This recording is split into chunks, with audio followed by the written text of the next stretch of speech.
All right, let's Andre move on. Drummond, I'm not sure about, but we'll see. All right, let's move on to the Cavaliers. Cavaliers obviously Yes. regaining Ricky Rubio, which actually is a huge pickup.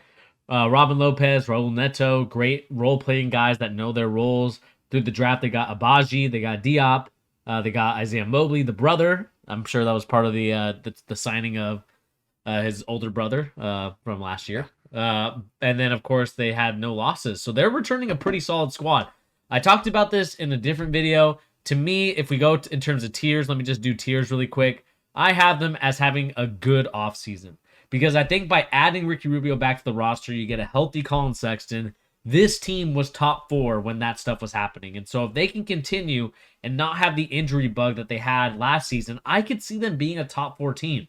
I know that's crazy to think for some people because, they haven't been good since the LeBron James era, but I am excited for the Cavaliers moving forward by having Ricky Rubio, by playing that long, lengthy style that they have been, with Mobley obviously being the forefront of the defense.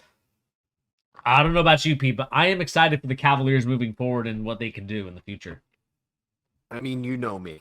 Know me. I'm very high on the squad. I might be the only other person watching this or listening to this ever to agree with you. I think they're a top 4 team if they stay healthy, personally. A lot of that has to do, and this is why I'm going to agree with you and say they're in, what'd you put them in, good tier? Yeah, I put them in good offseason. Good off season. I would put them there too, and for the mere reason that timeline, they seem to understand the timeline they're on, right? Yeah. This whole squad is going to rotate around 3 players.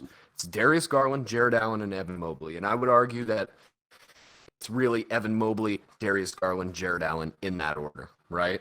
Yeah. If Evan Mobley takes the steps forward in his game that I think he will, and the thing that, we always talk about leading into the draft with Mobley and Cade and Jalen Green, the reason I've always been so high on Evan Mobley and still am to this day, I see a potential world in which Evan Mobley's offense catches up to his defense. He has Ooh. all of the tools. He has good mechanics. He's fluid with ball handling. He can create his own shot. 7'1". Mm-hmm. Dude was legitimately top 10 defensive player of the year candidate last year.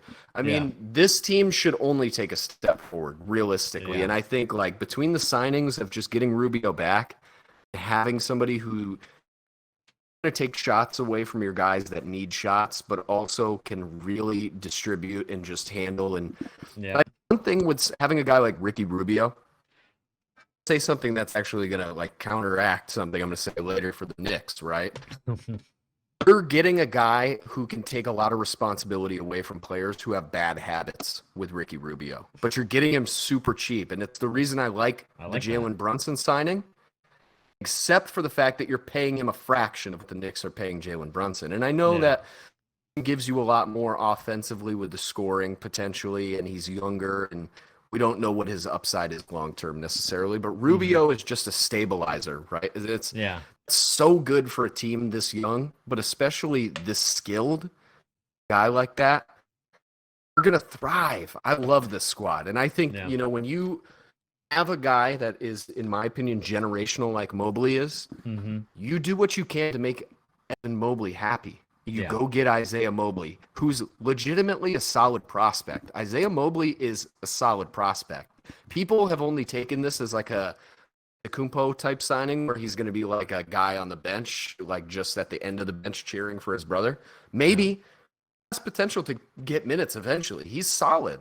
And then what's his name? The 14th overall. What's his name? I'm forgetting. Abaji. Guy for Yeah, dude, Abaji, come on. He's nasty. I love this squad. I'm Yeah. with you 100%. Yeah. 3-and-D. And I again, think we in have this to offseason, also give I shout think out they're to top 4. Coach. Yeah, definitely top 4. Shout out to Coach JB Bickerstaff. Finally getting an Oh, yeah. opportunity to be a head coach and more so have is responsible for what they're doing in Cleveland. Again, I like what they were doing in Cleveland. Again, they're moving in silent, which I like, and so I'm excited to see what they do moving forward into the future.